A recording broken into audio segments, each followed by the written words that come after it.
अवचेतन मन की शक्ति का ये आपका दूसरा चैप्टर है। वो जो बुक स्टार्ट किए थे कि द अवचेतन मन की शक्ति, तो उसका ये दूसरा चैप्टर है जिसका नाम है आपका मस्तिष्क कैसे काम करता है।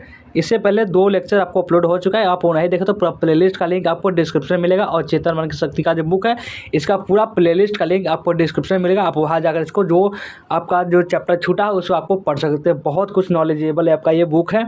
चलिए पढ़ना स्टार्ट करते हैं। चलिए इसको शुरू करते हैं। सबसे पहला देखिए यहाँ पे, आपका मस्तिष्क आपकी सबसे कीमती संपत्ति है। यह हमेशा आपके साथ है, लेकिन इसकी सबसे जो अद्भुत शक्तियाँ आपको तभी मिल पाएगी जब इसका उपयोग करना सीख लेंगे।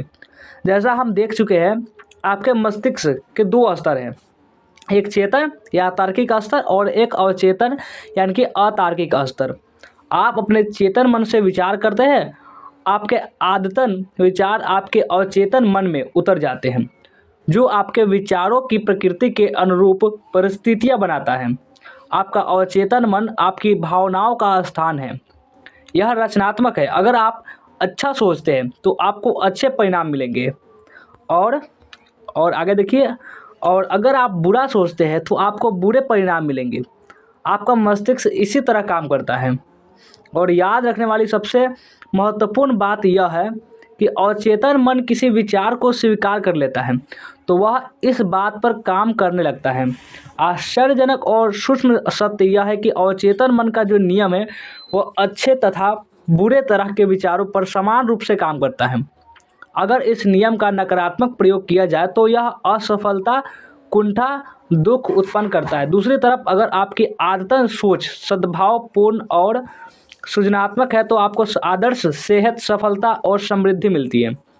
जब आप सही तरीके से सोचते और महसूस करने लगते हैं तो आपको जो क्या होता है कि मानसिक शांति और स्वस्थ शरीर हमेशा मिलता है। आप मानसिक रूप से जिसे भी सच मानेंगे और जिसका दावा करेंगे, आपको अवचेतन मन उसे स्वीकार कर लेगा और उसे साकार कर देगा। आपको तो बस अपने अवचेतन मन से अपने विचार को स्वीकार भर करना है। इसके बाद अवचेतन मन का नियम आपकी मनचाही सेहत, शांति और समृद्धि उत्पन्न कर देगा। आप आदेश देते क्या होता है कि आप आदेश देते हैं और आपका क्या करते हैं, आप आदेश देते हैं और आपका अवचेतन मन उस पर छोड़ी गई वैचारिक छाप को साकार करने के लिए पूरी निष्ठा से काम करता है। आपके मस्तिष्क का नियम यह है, आपके अवचेतन मन की प्रतिक्रिया आपके चेतन मन में रखे विचार की प्रकृति से तय होती है। और आगे देखते हैं, मनोविज्ञान और मनोविश्लेषक बताते हैं जब विचार आपके अवचेतन मन तक पहुंच जाते हैं तो मस्तिष्क की कोशिकाओं में उनकी छाप बन जाती है। जैसे ही आपका अवचेतन किसी विचार को स्वीकार कर लेता है तो उसे साकार करने में तत्काल जुट जाता है।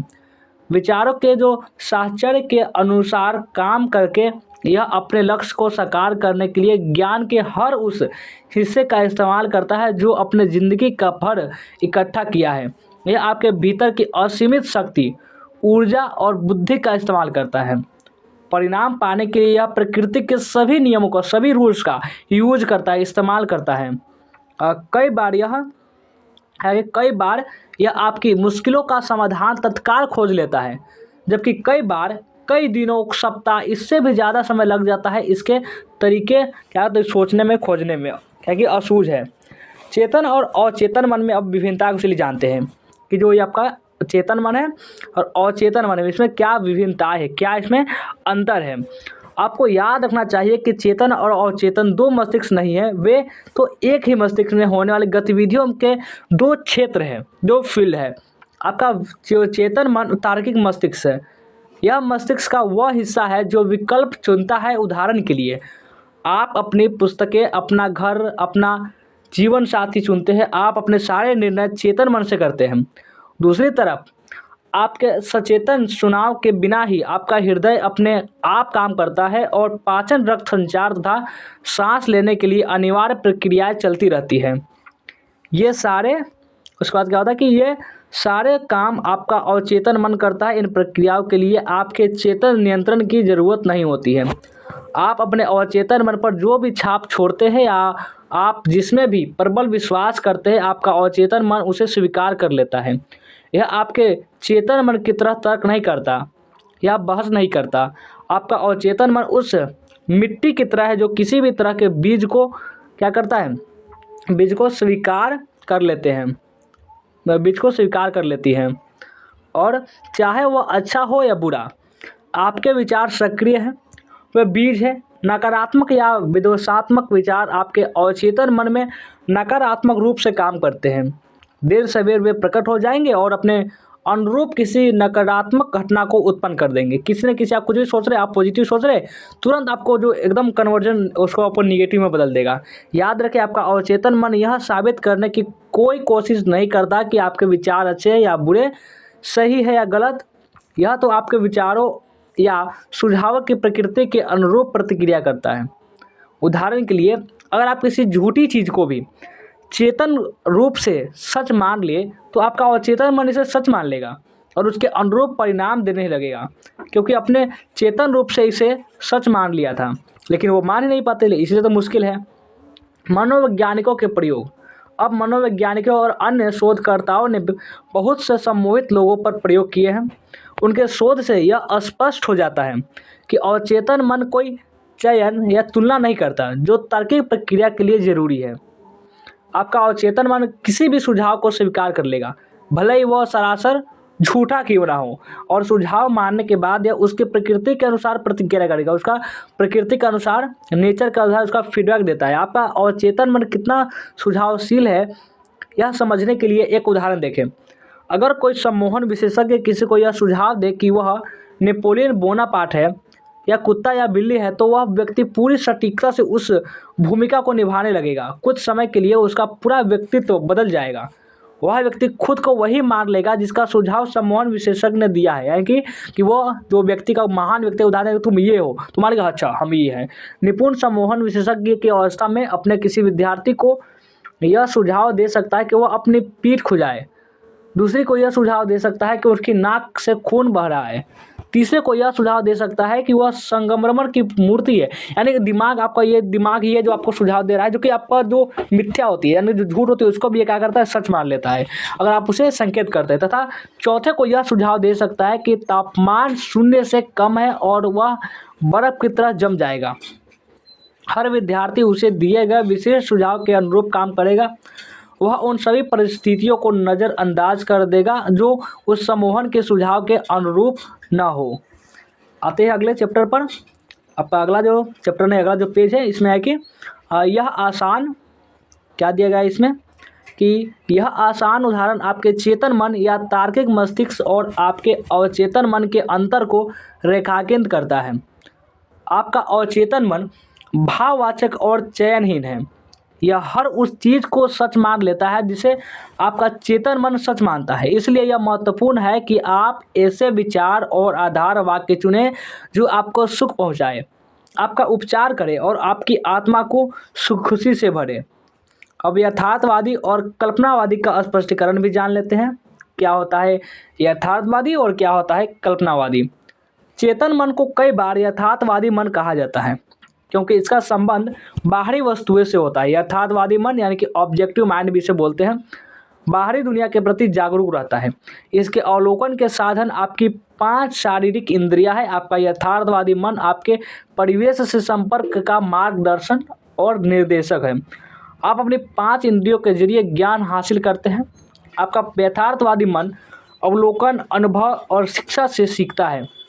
जैसा पहले बताया जा चुका है कि यथार्थवादी मन का सबसे बड़ा कार्य तर्क करना होता है। क्या करना होता है? तर्क करना। और मान ले आप उन हजारों लाखों पर्यटकों में से एक है जो हर साल ग्रैंड कैन्यन की सैर करते हैं। आप इस निष्कर्ष पर पहुंचेंगे कि यह दुनिया के सबसे अद्भुत प्राकृतिक आश्चर्यों में से एक है। यह निष्कर्ष इसकी अविश्वसनीय गहराई, चट्टानों के जटिल आकार, भिन्न भिन्न स्थानों पर रंगे की अद्भुत चित्रकारी के अवलोकन पर आधारित होगा। यह आपके यथार्थवादी मन का काम है। और अवचेतन मन को अक्सर कल्पनावादी मन यानी सब्जेक्टिव माइंड भी कहा जाता है। आपका कल्पनावादी मन अपने माहौल के प्रति जागरूक तो होता है लेकिन शारीरिक इंद्रियों के माध्यम से नहीं। और आपका अवचेतन मन क्या होगा उसके बाद, आपका जो आपका अवचेतन मन अंतर्ज्ञान से महसूस करता है। यह आपकी भावनाओं का स्थान और यादों का भंडार है। आपका कल्पनावादी मन अपने उच्चतम कार्य तब करता है जब आपकी यथार्थवादी इंद्रियां काम न कर रही हो। दूसरे शब्दों में, जब यथार्थवादी मन शिथिल और या उन्नति अवस्था में हो तब कल्पनावादी बुद्धि सबसे अच्छी तरह काम करती है। आपका कल्पनावादी मन आंखों की इंद्रिय के बिना देखता है और यह कब देखता है और यह क्या होता है कि अंतरिंद्रिय क्षमता है। क्या है ये? अंतरिंद्रिय क्षमता है। यह कहीं और हो रही घटनाओं को देख वह सुन सकता है, उसको महसूस कर सकता है। आपका कल्पनावादी मन आपके शरीर से बाहर निकलकर दूर देशों की यात्रा कर सकता है। यानी आप इंडिया में रहेंगे लेकिन आपका जो मन जो दिमाग हो वो पाकिस्तान चला जाएगा, अमेरिका चला जाएगा, यूएस चला जाएगा, कनाडा चला जाएगा और अक्सर बहुत सटीक तथा सच्ची जानकारी ला सकता है। कल्पनावादी मन के माध्यम से आप दूसरों के विचार जान सकते हैं कि ये बंदा क्या सोच रहा है इसके बारे में। बंद चिट्ठियों के मजमून पढ़ सकते हैं या कंप्यूटर डिस्क पर डिस्क ड्राइव के प्रयोग के बिना जानकारी भाप सकते हैं कि यहाँ पे जानकारी क्या हो रही है। इस प्रकार से का मन का शक्ति होता है। एल्बर्ट आइंस्टाइन को जानते हो कि सबसे बुद्धिमान इस दुनिया के व्यक्ति थे। जब आप अपने यथार्थवादी और कल्पनावादी मन की जो आपसी कार्यविधि को समझ लेते हैं तो आप प्रार्थना की सच्ची कला सीखने की बेहतर स्थिति में पहुंच जाते हैं। और अवचेतन मन चेतन मन की तरह क्या होता है, जो अवचेतन मन चेतन मन की तरह तर्क नहीं कर सकता। आप अपने अवचेतन मन को चाहे जो बताएं उसमें बहस या विशेष करने की क्षमता नहीं होती। अगर आप इसे गलत जानकारी देंगे तो भी यह उसे सच मान लेगा, फिर यह उस जानकारी को सही बनाने के लिए काम करेगा। यह आपके गलत सुझाव को भी परिस्थितियों, अनुभवों और घटनाओं में साकार कर देगा। देखिए इस प्रकार से आपका ये अवचेतन मन कार्य करता है, जबकि चेतन मन जो होता है वही आपका सही होता है। आपके साथ जो भी हुआ है इसलिए हुआ है क्योंकि अपने विश्वास के माध्यम से अपने अवचेतन मन पर उसकी छाप छोड़ी है। अगर आपने गलत संप्रेषण किया, अपने अवचेतन मन एक विकृत अवधारणाएं पहुंचाई है तो उन्हें जल्द से जल्द सुधारना सबसे महत्वपूर्ण है। इसे करने के सबसे निश्चित तरीका अपने अवचेतन मन को लगातार सृजनात्मक और सद्भावपूर्ण विचार देते रहना है। बार बार दोहराने पर आपका अवचेतन मन इन्हें स्वीकार कर लेता है। इस प्रकार आप विचार और जीवन की नई तथा ज़्यादा अच्छी आदतें डाल सकते हैं, क्योंकि आपका अवचेतन मन आदत का स्थान है। क्या आपका अवचेतन मन जो है वह आदत का स्थान है। आपके चेतन मन के आदतन विचार आपके अवचेतन मन के गहरे खांचे क्या कि वह बना देता है। अगर आपके ये विचार सद्भावपूर्ण, शांत और सृजनात्मक है तो आपका अवचेतन मन प्रतिक्रिया करते हुए सद्भाव, शांति, सृजनात्मक परिस्थितियाँ ये उत्पन्न करेगा। क्या आप डर, चिंता और अन्य प्रकार की विनाशक सोच के शिकार हैं? इलाज के अपने अवचेतन मन की शक्ति को पहचान कर उसे स्वतंत्रता, खुशी और संपूर्ण स्वास्थ्य के आदेश देना। आपका अवचेतन मन रचनात्मक है और दैवी स्रोत के समय एक रूप है। यह उस स्वतंत्रता, खुशी और संपूर्ण स्वास्थ्य को उत्पन्न करने लगेगा जिसका आदेश पूरे विश्वास से दिया है। और सुझाव की ज़बरदस्त शक्ति, अब जानते हैं सुझाव की ज़बरदस्त शक्ति के बारे में। हमने अब तक जिन बातों पर विचार किया है उससे आप देख सकते हैं कि आपका चेतन मन द्वारपाल की तरह है। चेतन मन जो है आपका वो क्या है, वह द्वारपाल की तरह है। इसका एक बहुत महत्वपूर्ण कार्य गलत सुझावों से आपके अवचेतन मन की रक्षा करना है। ये आपका गलत सुझाव जो होता है ये आपका चेतन में पकड़ लेता है कि क्या गलत है और क्या सही है। यह इसलिए महत्वपूर्ण है क्योंकि यह मस्तिष्क के एक मूलभूत नियम पर आधारित है। आपका अवचेतन मन सुझाव के प्रति बेहद संवेदनशील होता है, सेंसिटिव होता है। और जैसा आप जानते हैं कि आपका अवचेतन मन तुलना या विरोध नहीं कर सकता। जो अवचेतन मन है वो अपनी तुलना या फिर विरोध कर ही नहीं पाएगा, लेकिन चेतन मन कर सकता है। अवचेतन मन तुम कुछ भी कर दो, तुम ये कर लो या कि हम महान है तो आप उसमें लो हाँ ये महान है, यह तर्क वितर्क नहीं कर सकता है अवचेतन मन, और खुद कुछ नहीं सोच सकता। तो वे सभी काम चेतन मन के हैं। सोचना, विचारना, नए नए आइडिया देना, ये सब कौन करता है? ये चेतन मन करता है। और चेतन मन तो बस अचेतन मन द्वारा इस पर छोड़ी गई छापों को प्रतिक्रिया करता है। जो चेतन मन कहेगा वही आपका अवचेतन मन करेगा। यह कार्य की अलग अलग दिशाओं में से किसी एक को नहीं चुन सकता है। इसे तो जो दिया जाता है वह उसे कर लेता है। और सुझाव में बहुत शक्ति होती है। बहुत शक्ति होती है। कल्पना करें कि आप किसी ऐसे जहाज पर है जो थोड़ा हिल रहा है, डगडग कर रहा है, वो डूब भी सकता है। आप एक भयभीत सहयात्री के पास जाकर कहते हैं आपकी हालत अच्छी तरह नहीं दिख रही है, आपका चेहरा बिल्कुल हरा लग रहा है, यानी एक तरह से घबराहट हो रही है कि अरे हम जहाज़ हिल रहा है, डूब सकते हैं। मुझे लगता है कि आपको समुद्री यात्रा में होने वाली मतली हो सकती है, क्या मैं आपको केबिन तक पहुंचा दूं? इस प्रकार से आपको होता है। यात्री का चेहरा पीला पड़ जाता है। आपने जो क्या कहते मतली के बारे में जो सुझाव अभी अभी दिया है वह उसके खुद के डर और आकांक्षा से मेल खाता है। वो आपकी मदद लेकर डेक के नीचे अपने कैबिन में पहुंच जाती है। वहाँ पहुंचने पर आपका नकारात्मक सुझाव जिसे उसने सही मान लिया था वह सच हो जाता है। अब उसी सुझाव पर विभिन्न प्रतिक्रिया कारण जानते हैं। यह समझना बहुत ज़रूरी है कि एक ही सुझाव पर अलग अलग लोग अलग अलग तरीके से प्रतिक्रिया करेंगे। ऐसा इसलिए है क्योंकि उनके क्या उसके बाद क्या हुआ कि क्योंकि उनके जो है वो विश्वास उनके जो है उनके विश्वास या और चेतन मन की जो कंडीशनिंग अलग अलग होती हैं। मान ले सहयात्री के बजाय आप किसी जहाजी के पास जाकर कहते हैं कि हेलो, आपकी हालत ठीक नहीं दिख रही है। आप किसी क्या करो, आप किसी मान सहयात्री के बजाय आप किसी जहाजी के पास जाकर, जो जहाज चलाने वाले हैं लगभग, उनके पास जाकर बोलते हैं कि हेलो, आपकी हालत ठीक नहीं लग रही है, कहीं आपको समुद्री यात्रा के कारण मतली तो नहीं आने वाली है। यह जहाजी के मिजाज पर निर्भर करता है कि वह आपके लचर मजाक पर हंसे या आपको वहाँ से दफ़ा होने को कह दे। आपके सुझाव का उस पर कोई असर नहीं हुआ क्योंकि उसके मन में विश्वास है कि समुद्री यात्रा में उसे कभी मतली नहीं हो सकती। इस कारण उसे जरा भी डर या चिंता महसूस नहीं होगा। लेकिन वही जो शक वाला जो शकी जो आदमी होगा उसको उसी समय तगमगा हो जाएगा कि क्या हो सकता है, क्या बोल रहा है ये, कि उल्टे आत्मविश्वास सामने आएगा। डिक्शनरी आपको बता देगी कि सुझाव सजेशन किसी चीज़ को किसी के मस्तिष्क में डालने का काम है। यह एक मानसिक प्रक्रिया है जिसमें सुझाया गया विचार स्वीकार किया जाता है या कार्य रूप में परिणत होता है। याद रहे, कोई भी सुझाव चेतन मन की इच्छा के बिना और चेतन मन पर छाप नहीं छोड़ सकता। आपके चेतन मन में उस सुझाव को अस्वीकार करने की शक्ति होती है। उसे आप स्वीकार भी कर सकते हैं और अस्वीकार भी कर सकते हैं। ये आपके ऊपर निर्भर करता है कि आप उसे क्या करते हैं, स्वीकार करते हैं या फिर अस्वीकार करते हैं। जहाजी को समुद्री यात्रा के कारण मतली का कोई डर नहीं था। उसे पूरा भरोसा था कि वह इससे सुरक्षित है, इसलिए नकारात्मक सुझाव में उसे डराने की शक्ति नहीं थी कि वह उसे डरा सके।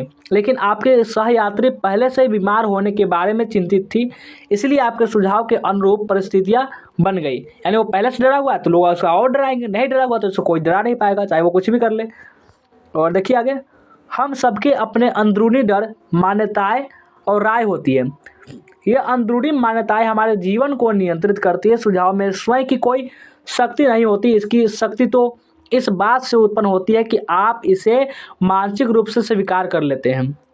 सिर्फ तभी आपकी जो अवचेतन शक्ति है सुझाव की जो प्रकृति के अनुरूप जो होती है वह कार्य करती है। यानी जब तक आपको गलत सुझाव दे रहा है आप उसे स्वीकार कर लेंगे तभी आपको डर लगेगा। अगर आप उसे अस्वीकार कर देंगे तो आपको कोई फर्क पड़ने वाला नहीं है। उसने अपना हाथ कैसे गंवाया, ये जो है इसमें आपको एक कहानी के माध्यम से सबको समझ में आएगा कि उसने अपना हाथ कैसे गंवाया। चलिए इसके बारे में हम जानते हैं। कई सालों से मैं कैक्सटन हॉल में लंदन ट्रुथ फोरम में नियमित रूप से भाषण दे रहा हूँ, जिसे मैंने कुछ साल पहले स्थापित किया था। इसके निर्देशक डॉक्टर इवोलिन फ्लीट ने मुझे एक आदमी के बारे में बताया जिसकी छोटी बेटी को रेयूमेटॉइड आर्थराइटिस का और दर्दनाक चर्म रोग सोराइसिस था। और आगे देखते हैं, अगले जो पेज है उस पर आकर इसको पढ़ते हैं। उसके बाद क्या हुआ कि कई जगह इलाज हुआ, लेकिन डॉक्टरों की तमाम कोशिशों के बाद भी कोई फ़ायदा नहीं हुआ। उसका इलाज हो ही से नहीं पाया सही से। वह आदमी हताश हो गया। वह खुद से और अपने दोस्तों के बारे में बार बार कहता था, अपनी बेटी को भली चंगी देखने के लिए मैं अपना दाहिना हाथ देने को भी तैयार हूँ। यानी कि उसको जो रोग है उसको अपने दाहिना हाथ से भी उसको ठीक करने के लिए तैयार है, वो बोल रहे था। डॉक्टर फ्लीट के अनुसार एक दिन जो परिवार सैर सपोर्ट पर गया, कार की दुर्घटना हो गई और पिता का जो दाहिना हाथ वह कंधे से अलग हो गया। अस्पताल से घर लौटने पर उसने पाया कि उसकी बेटी का जो आर्थराइटिस और चर्म रोग है बिल्कुल ठीक हो चुका है। वो अपना हाथ गंवाया, उसकी बेटी का जो चर्म रोग था वह ठीक हो गया। आपको बहुत सतर्क रहना होगा कि आप अवचेतन मन को सिर्फ वही सुझाव दे जो सही तरीके से उपचार करे, वरदान दे, ऊपर उठाए और प्रेरित करे। याद रखें, आपका अवचेतन मन मजाक नहीं समझता। यह तो आपके आदेश का शब्दश पालन कर दे। उसने कहा कि मैं अपना हाथ भी दे सकता हूँ, तुरंत एक्सीडेंट हुआ, हाथ कट गया उसका। इसलिए कहता है अपने मन में कोई भी ऐसा चीज़ नहीं बोलना चाहिए कि मैं ये कर लूँगा, वो दिमाग आपको सुन लेगा, वो कर ही देगा, हो सकता है। आत्म सुझाव ने डर को किस तरह भगाया, और ये आपका एक और कहानी के बारे में समझते हैं कि आत्म सुझाव ने डर को कैसे भगाया। आत्म सुझाव यानी कि सेल्फ सजेशन का मतलब है खुद को किसी निश्चित और विशिष्ट बात का सुझाव देना। हर साधन की तरह इसके भी गलत प्रयोग से नुकसान हो सकता है, लेकिन सही तरीके से इस्तेमाल करने पर यह बहुत उपयोगी बन सकता है। कि सुझाव के बारे में, जेनेट आर एक प्रतिभावान युवा गायकी थी। जेनेट जो आर एक प्रतिभावान युवा गायकी थी। उसे ओपेरा प्रोडक्शन में एक महत्वपूर्ण भूमिका के ऑडिशन के लिए जाना जाता था। वह ऑडिशन के लिए बेताब तो थी, लेकिन आशंकित भी थी। क्या थी? आशंकित भी थी। पहले भी 3 बार उसने निर्देशकों के सामने ऑडिशन दिया था, लेकिन बुरी तरह असफल हो गई थी। कारण असफल होने का डर था। उसकी आवाज़ अच्छी थी, लेकिन वह खुद से कहती रहती थी, जब गाने का वक्त आएगा तो मैं क्या है कि मैं बुरा गाऊंगी। वो अपने मन से हमेशा कहता रहता कि जब भी गाने का जो समय दिया जाएगा कि आप तुम अब गाओ, उसमें अच्छा परफॉर्म नहीं कर पाऊंगी, अच्छा नहीं गा पाऊंगी, मुझे वह भूमिका कभी नहीं मिलेगी और वे मुझे पसंद नहीं करेंगे। वे सोचेंगे कि मैंने कोशिश करने की हिम्मत भी कैसे की। मैं ऑडिशन देने तो जाऊंगी, लेकिन मैं जानती हूँ मैं असफल हो जाऊंगी। देखिए, वो पहले ही सोच रही है कि मैं असफल हो जाऊंगी, इसलिए वो असफल हो जाएगा। अगर वो सबसे बड़ी बात आपको सोच पर निर्भर करता है कि आप क्या करेंगे। उसके अचेतन मन ने इस नकारात्मक आत्म सुझाव को आग्रह मान लिया, यह उन्हें सच साबित करने में जुट गया। यानी वो कह रहे थे कि मैं ऐसा नहीं कर पाऊंगा, नहीं कर पाऊंगी, उसका दिमाग सच मान लिया, उसको पूरा उसे साबित करने में लग गया, जुट गया और उसे परिस्थितियों में बदल दिया। कारण में अनचाहा आत्म सुझाव था, उसका डर हकीकत में बदल गया। इसलिए कहता हूँ हमेशा अपने दिमाग को पॉजिटिव विचार किए, मैं ये कर सकता हूँ, मैं ये कर लूँगा। कभी न का तो नाम ही मत लीजिए, नहीं तो फिर वही वाला हाल हो जाएगा, ध्यान रखिएगा। और उसके विचार सच हो गए। यह युवा गायकी आखिरकार अपने नकारात्मक आत्म सुझावों से उबरने में सफल हुई। उसने सकारात्मक आत्म सुझाव को माध्यम से उनका विरोध करके यह काम किया। हर दिन 3 बार वह एक शांत कमरे में अकेली जाती थी। वह एक कुर्सी पर आराम से बैठ जाती थी। उसने अपने शरीर को हिला छोड़ देती थी, अगर ढीला छोड़ देती थी और आंखें बंद कर लेती थी। वह अपने मस्तिष्क और शरीर को यथासंभव स्थिर कर लेती थी। शारीरिक निष्क्रियता मानसिक निष्क्रियता को प्रेरित करती है और मस्तिष्क को सुझाव के प्रति अधिक ग्रहणशील बना देती है। और आगे देखिए, डर के सुझाव का डर के सुझाव का प्रतिकार करने के लिए वह खुद से बार बार कहती थी, मैं बहुत अच्छा गाती हूँ, मैं शांत, संतुलित, आत्मविश्वासी हूँ। हर बार वह इस कथन को धीरे धीरे शांति से और भावना के साथ 5 से 10 बार दोहराती थी। वह दिन में 3 बार यह काम करती थी और एक बार रात को सोने से ठीक पहले 1 सप्ताह बाद वह बहुत शांत और आत्मविश्वासी हो गई। जब निर्णायक दिन आया तो उसने बहुत बढ़िया ऑडिशन दिया और उसे भूमिका भी मिल गई। देखिए, ये होता है आपका सजेशन का जादू, कि आप अगर सजेशन देंगे तो कुछ भी हो सकता है। आप अगर नकारात्मक सजेशन देंगे तो आपका दिमाग जो होगा अवचेतन में वही मान लेगा, उसे साबित करने में लग जाता है। लेकिन अगर आप उसे पॉजिटिव विचार देंगे, हाँ मैं ये कर सकता हूँ, ये मैं कर लूँगा, तो उसे सच मान लेगा और उसे साबित करने में लग जाएगा। तो इसमें आपका भी फायदा होगा। अब बात आती है उसकी याद कैसे लौटी। अब इसके बारे में चलिए जानते हैं, कहानी क्या है समझते हैं।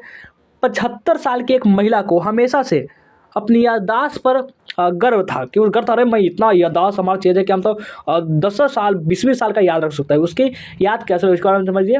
75 साल की एक महिला को हमेशा से अपनी याददाश्त पर गर्व था। हालांकि बाकी सबकी तरह वह कभी कभार चीज़ें भूल जाती थी। ऐसा नहीं था कि वो हमेशा भूल जाती थी, वह कभी कभार भूलती थी, लेकिन वह इस तरफ ध्यान नहीं देती थी। बहरहाल जब उसकी उम्र बढ़ी तो वह भूलने के मौके पर ध्यान देने लगी और उनके बारे में चिंता करने लगी। जब भी वह कोई चीज़ भूल जाती थी तो वह हर बार खुद से कहती थी, बुढ़ापे के कारण मेरी याददाश्त कमज़ोर होती जा रही है। वो बार बार अपने मस्तिष्क से ये बोलती थी कि बुढ़ापे के कारण मेरा याददाश्त कमज़ोर होती जा रही है। इस नकारात्मक आत्म सुझाव के कारण वह और ज़्यादा नाम तथा घटनाएं भूलने लगी। उसके बाद हमेशा को लगती मैं बुढ़ापे तक भूल जा रही हूँ। और उसके बाद वो समझ ली कि एक भी भूल रही थी, एक बात भूल रही थी, उसके बाद वो 10 बातें भूलने लगी। देखिए, ये होता है कि अगर आप मस्तिष्क को जो कहेंगे वही करेगा। 10 बातें भूलने लगी। वह हताश हो गई। सौभाग्य से उसे यह एहसास हो गया कि वह खुद को किस तरह नुकसान पहुंचा रही है। उसने इस प्रक्रिया को उलटने का संकल्प किया। जब भी वह सोचने लगती मेरी याददाश्त कमज़ोर होती जा रही है, उसके बाद वो क्या करती, जब भी वह सोचती कि मेरी याददाश्त कमज़ोर होती जा रही है तो वह रुक जाती थी यही नहीं, वह जानबूझकर इस प्रक्रिया को उलट देती थी। दिन में कई बार वह सकारात्मक आत्म सुझाव का अभ्यास करती थी। सकारात्मक वह खुद से कहती थी, वह खुद से क्या कहती थी चलिए जानते हैं। वह खुद से कहती थी, आज से मेरी याददाश्त हर तरह से सुधर रही है। मुझे जो भी याद रखना चाहिए वह मुझे हर पल हर जगह हमेशा याद रहेगा। मुझे घटनाएं स्पष्टता से याद रहेगी। मैं जो भी याद करना चाहूँगी वह मुझे तत्काल याद आ जाएगा। मुझ में हर दिन तेज़ी से सुधार हो रहा है। बहुत जल्दी मेरी याददाश्त पहले से बहुत अच्छी हो जाएगी। 3 हफ्ते बाद उसकी याददाश्त सामान्य हो गई। देखिए ये होता है, दिमाग को आप जैसा ट्रेंड करेंगे उसको उसी तरह वो कार्य करेगा। देखिए हमेशा वो कर रही थी मैं भूलता जा रहा हूँ, सही में और तेज़ी से भूल रही थी। और जैसे उसने कहा कि मैं सुधर रही हूँ, मैं और याददाश्त मजबूत कर सकती हूँ, ठीक वो उसका दिमाग वैसा ही करने लगा। तो ये होता है दिमाग का खेल। आप इसे भली भांति समझ रहे होंगे। और चलिए आगे देखते हैं। उसने किस तरह बुरे स्वभाव पर काबू पाया। चलिए इसका बारे में समझते हैं कि क्या स्टोरी है इसका।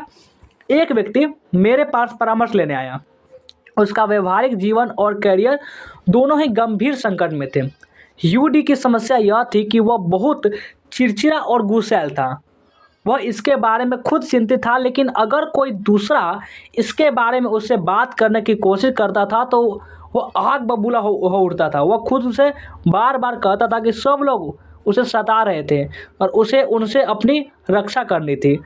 उसे लगता था सब मेरी बेइज्जती कर रहे हैं, सब मुझको सता रहे हैं, सब मुझे परेशान कर रहे हैं। इस नकारात्मक आत्म सुझाव को दूर करने के लिए मैंने उसे सकारात्मक आत्म सुझाव का प्रयोग करने की सलाह दी। दिन में कई बार सुबह, दोपहर और रात को सोने से पहले उसे खुद से बार बार यह कहना था, क्या कहना था उसे, कि वो से यह कहना था कि आगे से मैं ज़्यादा अच्छे स्वभाव बनाऊंगा, मैं आगे से ज़्यादा अच्छे स्वभाव का बनूंगा। अब मेरी सामान्य मनोदशा खुशी, सुख और खुश मिजाजी की हो रही है।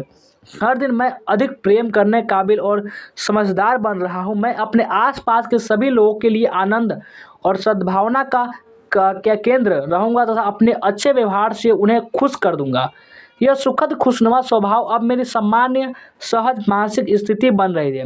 मैं एहसानमंद हूँ। वह रोज़ क्या करता था, वो इस तरह से वो सोचता था। और देखिए आगे, इस तरह से हमेशा क्या करता था, सोचता था। एक महीने बाद उसकी पत्नी और सहकर्मी कहने लगे कि अब उसके साथ रहना बहुत अच्छा हो गया है, यानी कि वो स्वभाव से अच्छा बन गया है। देखिए इसमें भी दिमाग का रोल है, और दिमाग को हमेशा वो निगेटिव पॉइंट देता है वो निगेटिव समझ लेता है, लेकिन पॉजिटिव पॉइंट दे रहा है तो वो पॉजिटिव समझ रहा है। और देखिए आगे, बाहरी सुझाव पर कुछ टिप्पणियाँ। अब बाहरी सुझाव यानी कि बेटर सजेशन का मतलब है कि किसी दूसरे व्यक्ति के सुझाव। सभी युगों और दुनिया के हर हिस्से में सुझाव की शक्ति ने मानव जाति के जीवन में प्रमुख भूमिका निभाई है। राजनीतिक मान्यताएं, धार्मिक आस्थाएं और सांस्कृतिक परंपराएं बाहरी सुझाव की शक्ति की बदौलत ही फलती फूलती और कायम रहती हैं। देखते हैं आगे। सुझाव का प्रयोग स्वयं को अनुशासित और नियंत्रित करने के साधन के रूप में किया जा सकता है। इसका प्रयोग दूसरों पर नियंत्रण करने के लिए भी किया जा सकता है। जिन्हें मस्तिष्क के नियमों की समझ नहीं है, सृजनात्मक रूप से यह अद्भुत और बेहतरीन है। नकारात्मक रूप से यह मस्तिष्क की प्रतिक्रिया के सभी प्रतिमानों यानी कि पैटर्न में सबसे क्या कि विध्वंसात्मक है। इसके परिणाम दुख, असफलता, कष्ट, बीमारी और तबाही हो सकती है। अब आगे देखते हैं, क्या आपने इनमें से किसी को स्वीकार किया है। चलिए इसका नाम समझते हैं क्या है वो। पैदा होने के बाद से हम पर नकारात्मक सुझाव की बमबारी होने लगी है। नकारात्मक क्या तो विचारों की, सुझावों की, क्योंकि हम यह नहीं जानते कि उनका विरोध कैसे किया जाए, इसलिए अचेतन रूप से हम उन्हें स्वीकार कर लेते हैं और अपने अनुभव में बदल लेते हैं। चलिए आगे देखते हैं, नकारात्मक सुझाव के कुछ उदाहरण। क्या है नकारात्मक सुझाव के कुछ उदाहरण। चलिए इसको समझते हैं। तुम कुछ नहीं कर सकते, हमेशा सुनते आ रहे हैं, आप भी सुनेंगे। तुम कुछ नहीं कर सकते, तुम कभी कुछ नहीं बन पाओगे, तुम्हें ऐसा नहीं करना चाहिए, तुम असफल हो जाओगे, तुम्हारी सफलता की बिल्कुल संभावना नहीं है, तुम बिल्कुल गलत हो। ये सब तो आप सुनते हुए आ रहे थे ना हमेशा, या बचपन में, अभी भी बहुत सारे तो अभी भी ये सब आप सुनते हुए ही आए होंगे। चलिए आगे देखते हैं। और आगे और भी बहुत से नकारात्मक विचार है जो आप सुनते हुए आ रहे हैं। चलिए उसको बताते हैं। इससे कोई फ़ायदा नहीं होगा, महत्वपूर्ण यह नहीं है कि तुम क्या जानते हो, महत्वपूर्ण तो यह है कि तुम किसे जानते हो। दुनिया रसातल को जा रही है, क्या फ़ायदा, किसी को कोई फ़र्क नहीं पड़ता है। इतनी ज़्यादा कोशिश करने से कोई फ़ायदा नहीं है। इस प्रकार से आपका नकारात्मक विचार आप सुनते ही आ रहे होंगे। तुम्हारी उम्र अब ज़्यादा हो चुकी है, स्थितियाँ बिगड़ती जा रही है, ज़िंदगी मशीनी चक्कर बन गई है, प्रेम सिर्फ पक्षियों के लिए है, तुम कभी नहीं जीत सकते, सावधान रहना, तुम्हें भयंकर बीमारी हो सकती है, कोई भी भरोसे के काबिल नहीं है। इस तरह से आप हमेशा सुनते हुए आ रहे हैं। चलिए, इस तरह के बाहरी सुझाव को स्वीकार करके आप उन्हें साकार करने में सहयोग देते हैं। बचपन में आप दूसरों के सुझाव का विरोध नहीं कर सकते थे, आपको इस बारे में ज़्यादा पता ही नहीं था। आपके लिए आपका जो मस्तिष्क, ब्रेन और इसके चेतन तथा अवचेतन हिस्से ऐसे रहस्य थे जिनके बारे में आप सोच भी नहीं सकते थे। बहरहाल, वयस्क होने के बाद आप चयन कर सकते हैं, आप चुनाव कर सकते हैं, आप सकारात्मक आत्म सुझाव का प्रयोग करके अपनी कंडीशनिंग दोबारा कर सकते हैं और अतीत की छापों को बदल सकते हैं। इसका पहला कदम उन बाहरी सुझाव के प्रति जागरूक बनना है जो आप पर काम कर रहे हैं। अगर जांच ना की गई, क्या होगा आखिर मान लीजिए कि जांच न की जाए तो वे व्यवहार के ऐसे संस्कार डाल सकते हैं जो आपको व्यक्तिगत और सामाजिक जीवन में असफल बना देंगे, अनसक्सेसफुल बना देंगे। सृजनात्मक आत्म सुझाव आपको नकारात्मक कंडीशनिंग से मुक्त कर सकता है। अगर ऐसा नहीं किया गया तो नकारात्मक कंडीशनिंग आपके जीवन को विकृत कर देगी और अच्छी आदतों के विकास को मुश्किल या असंभव बना देगी। इतना कर सकती है, शायद आपको अभी तक पता ही नहीं था। चलिए आगे पढ़ते हैं। आप नकारात्मक सुझाव का विरोध कर सकते हैं। चलिए इसको पढ़ते हैं। इसमें क्या लिखा गया है कि आप नकारात्मक सुझाव का विरोध कर सकते हैं। अखबार उठा लें या टीवी पर न्यूज़ देखें। अखबार उठा लें या फिर टीवी पर न्यूज़ देखें। हर दिन आप दर्जनों ऐसी खबरें सुनेंगे जो कि निरर्थकता, डर, चिंता, तनाव और भावी तबाही के चीज़ के बीज हो सकती है। अगर आप उन्हें सच मान लें तो अपने भीतर जगह दे दे, तो डर के ये विचार आपके जीने की इच्छा को ही खत्म कर देंगे। बहरहाल, जब आप यह समझ लेते हैं कि आपको इन्हें स्वीकार करने की ज़रूरत नहीं है, तो आपके सामने विकल्प खुल जाते हैं। अपने अवचेतन मन को सृजनात्मक आत्म सुझाव देकर आप में इन सभी विध्वंसात्मक विचारों का विरोध करने की शक्ति है। आप इसका आसानी से विरोध कर सकते हैं, लेकिन आप विरोध करना ही नहीं चाहते। नियमित रूप से दूसरों के थोपे गए नकारात्मक सुझाव की जांच करते रहे। आपको इन विनाशक आत्म सुझावों की दया पर रहने की ज़रूरत नहीं है। हम सभी ने अपने बचपन, किशोरावस्था, वयस्क जीवन में इसकी वजह से कष्ट भोगे हैं। अगर आप पीछे मुड़कर देखें तो आसानी से याद कर सकते हैं कि माता पिता, दोस्तों, रिश्तेदारों, टीचर्स और सहयोगियों ने किस तरह आपको नकारात्मक सुझाव दिए थे। याद करिए आप उस दिन को, जब आप बचपन में छोटे थे तो आप किस तरह आपके नकारात्मक सुझाव देते, कुछ नहीं कर पाओगे, बहुत बदमाश इस तरह बोलते थे ना। उनकी कही गई बातों का विश्लेषण करें और उनमें छिपे अर्थ की ओर गौर से जांच करें। आप पाएंगे कि उनमें से जो ज़्यादातर जो बातें वो झूठी थी। उनका छिपा हुआ उद्देश्य आप में डर पैदा करके आपको नियंत्रित करने की और था। और बाहरी सुझाव की यह प्रक्रिया हर घर, ऑफिस, फैक्ट्री और क्लब में चलती है। धीरे धीरे आपको पता चल जाएगा कि जाने अनजाने में लोगों के सुझाव का उद्देश्य यह होता है कि आप वैसे ही सोचें, महसूस करें और काम करें जैसा चाहते हैं, ताकि उन्हें फ़ायदा पहुंचे, भले ही आपको नुकसान हो जाए। इसलिए आपको कोई साथ नहीं देता, आप सभी आपको चाहते हैं कि आप कुछ नहीं कर पाए। किस तरह सुझाव ने एक आदमी की जान ली। चलिए इसका क्या स्टोरी है समझते हैं।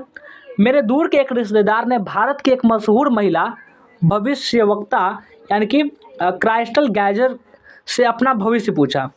मेरे दूर के एक रिश्तेदार ने भारत की एक मशहूर जो महिला जो भविष्यवक्ता यानी क्राइस्टल गैजर थी, उससे अपना भविष्य पूछा कि मेरा भविष्य कैसा होने वाला है। कोई आदमी किसी का भविष्य नहीं बता सकता, गांठ बांध रख लीजिए, ये सब फालतू में टाइम वेस्ट है। ज्योतिषी ने उसे बताया कि उसका दिल बहुत कमज़ोर है और वो अगली अमावस्या को मर जाएगा। ज्योतिषी ने क्या बताया? ज्योतिषी ने उसे बताया कि उसका जो दिल है, जो आपका हार्ट है, वो बहुत कमज़ोर है, वीक है, अगली अमावस्या को वह मर जाएगा, वह डेड कर जाएगा।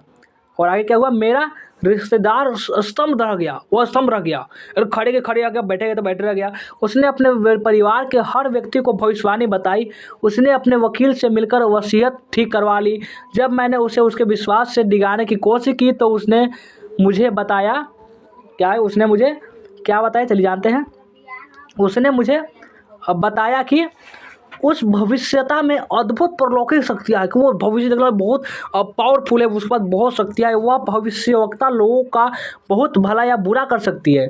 उसे भविष्यवाणी की सच्चाई पर पूरा भरोसा था। जब अमावस्या करीब आने लगी तो वह खोया खोया रहने लगा। 1 महीने पहले यह आदमी खुश, स्वस्थ, उत्साही और जोशीला था, पूरे काम को अच्छी तरीके से कर रहा था। अब वह बीमार दिखने लगा। अमावस्या के दिन उसे बहुत बुरा हार्ट अटैक आया। वह मर गया, हालांकि उसे यह पता ही नहीं था कि अपनी मौत का कारण वह खुद था। अपनी मौत का जो कारण था वो खुद था, कि वो खुद जानता था कि वो ऐसा नहीं था कि वो जो मरने ही वाला था, लेकिन अपनी सोच के कारण वो मरा।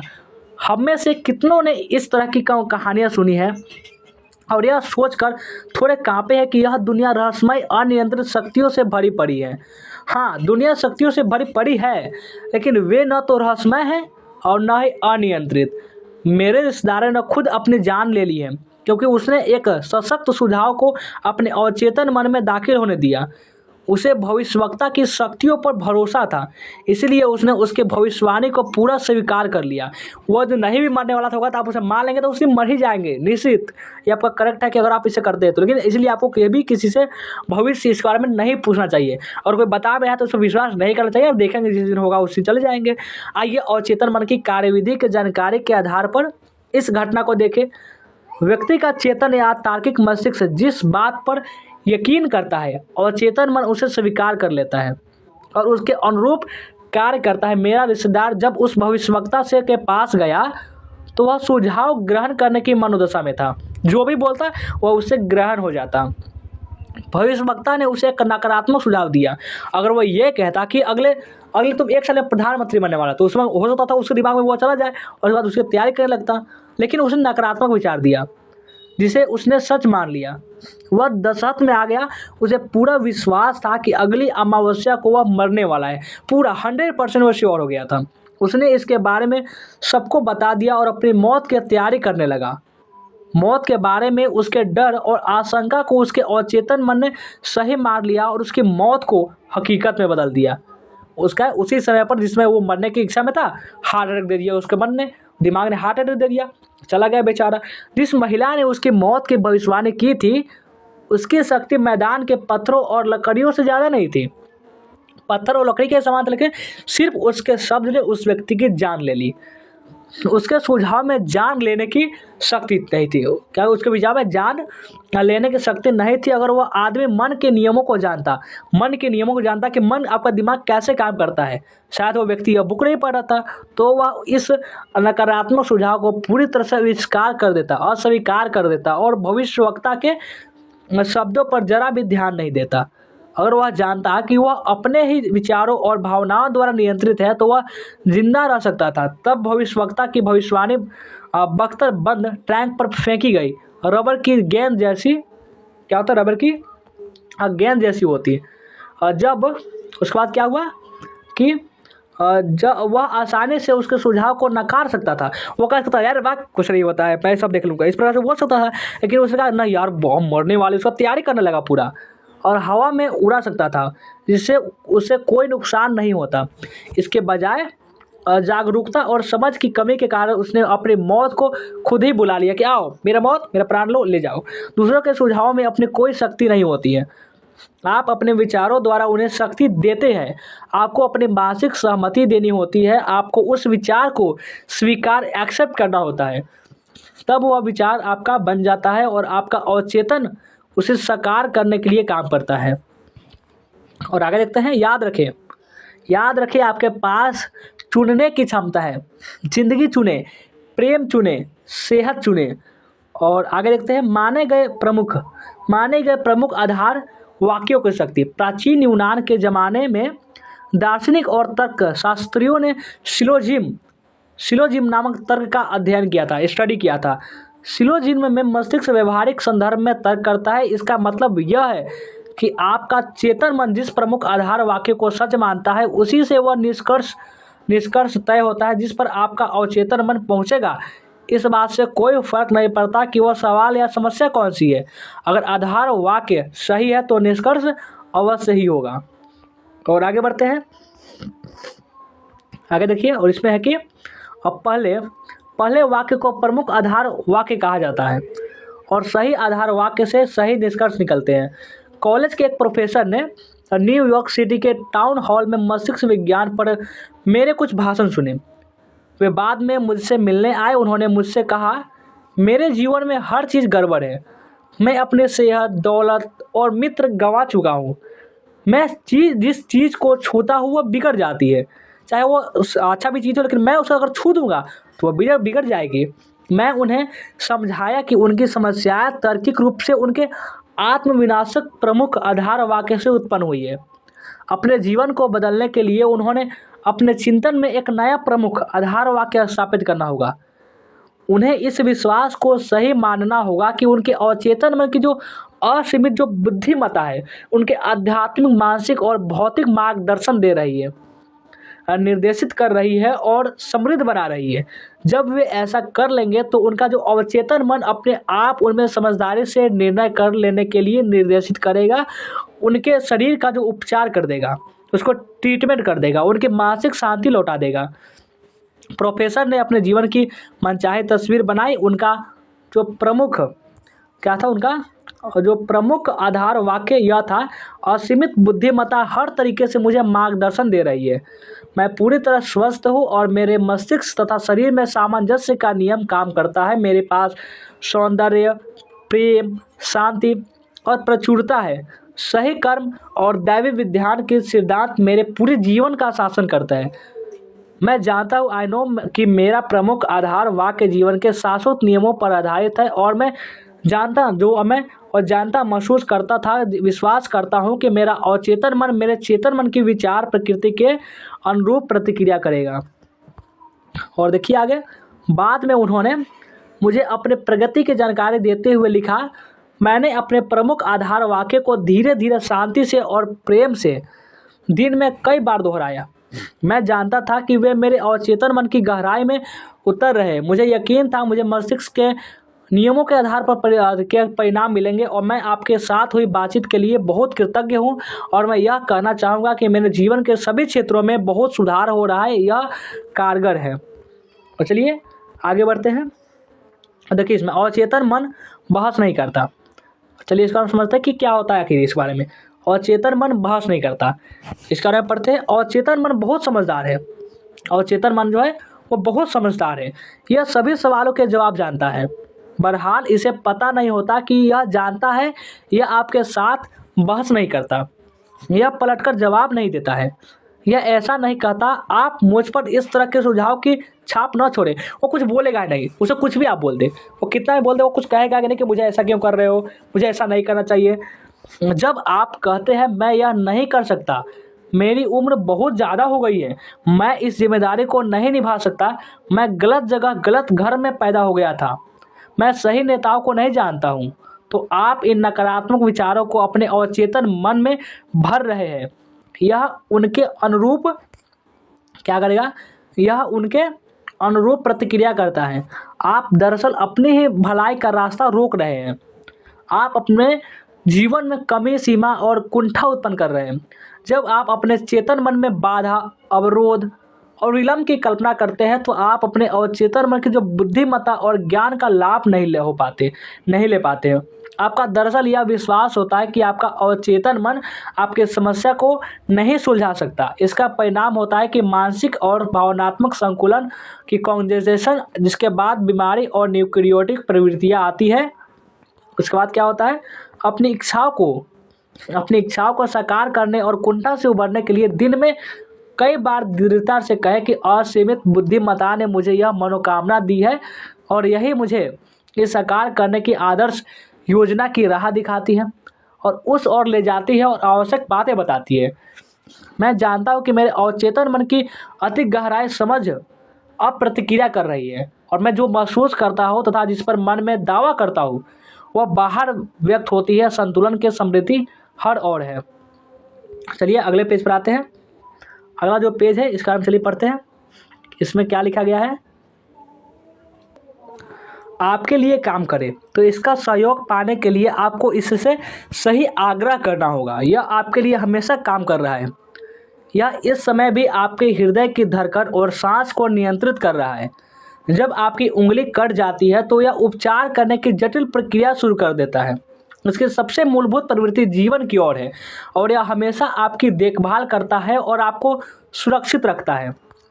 और आगे देखिए आपको क्या कि इसके बाद आपके अवचेतन के पास अपनी खुद की बुद्धि है, लेकिन यह आपके विचारों और छवियों के पैटर्न को स्वीकार कर लेता है। यही इसकी सबसे बड़ी गलती है।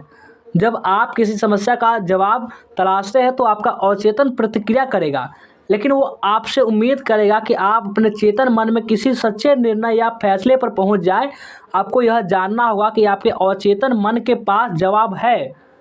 अगर आप कहते हैं मुझे नहीं मालूम कि कोई रास्ता है भी या नहीं, मैं पूरी तरह दुविधा और उलझन में हूँ, तो मुझे जवाब क्यों नहीं मिलता, तो आप अपनी प्रार्थना को नकार रहे हैं। समय काटते सैनिक की तरह आप ऊर्जा का प्रयोग तो करते हैं लेकिन आगे नहीं बढ़ते हैं। और देखिए आगे नहीं बढ़ते हैं। अपने मस्तिष्क के पहियों के विराम दे, आराम से बैठ जाए, शिथिल हो जाए, शांति से क्या कहे। देखिए मैं अवचेतन मन जवाब जानता हूँ। मैं अवचेतन मन जवाब जानता है। यह उस समय भी प्रतिक्रिया कर रहा है। मैं धन्यवाद देता हूँ क्योंकि मैं जानता हूँ कि मेरे अवचेतन की असीमित बुद्धिमत्ता सारी बातें जानती है और मुझे इस वक्त आदर्श जवाब दे रही है। मेरा सच्चा विश्वास मेरे अवचेतन मन की बुद्धिमत्ता और ज्ञान को मुक्त कर रहा है। मुझे खुशी है कि ऐसा हो रहा है। यह हुआ आपका चैप्टर 2 समाप्त। कुछ इसमें से याद रखने वाली बातें हैं, चलिए उसको आपको बताते हैं कि याद रखने वाली बातें क्या है। पहला, अच्छा सोचेंगे तो अच्छा होगा, बुरा सोचेंगे तो बुरा होगा। आप वही बनेंगे जो दिन पर आप दिन भर सोचते हैं, आप वही बनेंगे जो आप सोचते हैं। अगर सोचेंगे नहीं तो कुछ नहीं हो पाएगा। दूसरा विचार, आपका अवचेतन मन आपके साथ बहस नहीं करता, यह आपके चेतन मन के आदेश को चुपचाप मान लेता है। अगर आप कहते हैं मैं इसका खर्च नहीं उठा सकता, तो आपका अवचेतन मन इसे सच बनाने के लिए काम करता है। कोई ज़्यादा अच्छा विचार चुने। और चलिए और भी जो याद रखने वाली जो विचार है, चलिए इसको देखते हैं। इसके बजाय इसे आदेश दे, मैं इसे खरीदूंगा, मैं इसे अपने मन में स्वीकार करता हूँ। तीसरा, आपके पास चुनने की शक्ति है। स्वास्थ्य और खुशी को चुने। आप दोस्ताना या गैर दोस्ताना होने का चुनाव कर सकते हैं। सहयोगी, खुश, दोस्ताना, प्रेम करने योग्य बनने का चुनाव करेंगे तो सारा संसार प्रतिक्रिया करेगा। अद्भुत व्यक्तित्व विकसित करने का यह सबसे अच्छा तरीका है। और चौथा जो याद रखने वाली बातें हैं, आपका चेतन मन द्वारपाल है। इसका प्रमुख काम झूठी छापों से आपके अवचेतन मन की रक्षा करना है। यह विश्वास करने का चुनाव करें कि कोई अच्छी चीज़ हो सकती है और अभी हो रही है। चुनाव करने की क्षमता आपकी सबसे बड़ी शक्ति है। खुशी और प्रचुरता का चुनाव करें। और आगे देखिए पाँचवा जो याद रखने वाली जो बातें हैं वह है कि दूसरों के सुझावों और बातों में आपको चोट पहुंचाने की जरा भी शक्ति नहीं है। एकमात्र शक्ति आपके अपने विचारों में है। आप दूसरों के विचारों या सुझावों को अस्वीकृत करने का चुनाव कर सकते हैं और अच्छे विचारों को दृढ़ता से कह सकते हैं। आपके पास यह चुनाव करने की शक्ति है कि आप कैसी प्रतिक्रिया करेंगे।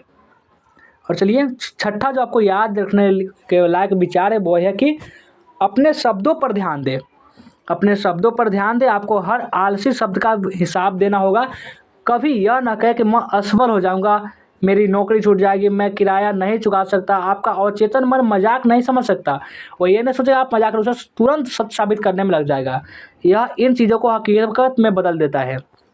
और सातवां जो आपको याद रखने वाली जो विचार है वो कि आपका मस्तिष्क बुरा नहीं है। प्रकृति की कोई भी शक्ति बुरी नहीं होती। यह इस बात पर निर्भर करता है कि आप प्रकृति की शक्तियों को कैसा प्रयोग करते हैं। अपने मस्तिष्क का प्रयोग हर जगह सभी लोगों को वरदान देने, उपचार करने और प्रेरित करने के लिए करें।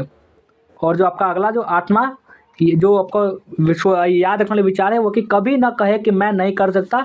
इस वाक्य के जगह पर आगे दिया गया रखकर इस पर डर से उभरे। मैं अपने अवचेतन मन की शक्ति के सारे काम कर सकता हूँ। डर, अज्ञान, अंधविश्वास के बजाय शाश्वत सत्यों के जीवन के सिद्धांतों के दृष्टिकोण से दृष्टिकोण से सोचना शुरू करें, दूसरों को अपने लिए सोचने की अनुमति न दें, अपने विचार खुद चुनें और अपने निर्णय खुद लें। 10वां, आप अपनी आत्मा यानी कि अवचेतन मन के कप्तान हैं और अपनी तकदीर के मालिक हैं।